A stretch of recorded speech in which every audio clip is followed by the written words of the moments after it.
వెంకటేశ్వర స్వామి ముడుపు అంటే ఏంటి, అది ఎలా కడుతారు, ఈ వీడియోలో తెలుసుకుందాం.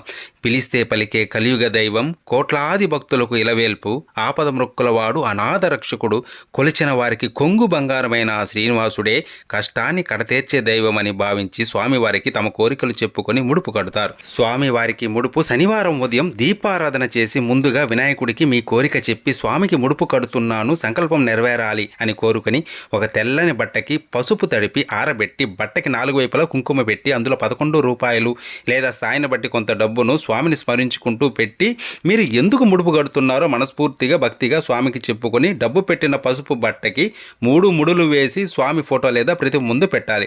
కోరిక తీరాక ముడుపుతో దర్శనానికి వస్తానని ముందే స్వామికి మాట ఇవ్వాలి. స్వామి అష్టోత్తరం గోవిందనామాలు ప్రతిరోజు చదువుకోవాలి. కోరిన కోరిక తీరిన తర్వాత స్వామి దర్శనం చేసుకొని ముడుపుతో పాటు కొద్దిగా వడ్డీని కూడా కలిపి స్వామిని తలుచుకొని ఉండిలో వెయ్యాలి.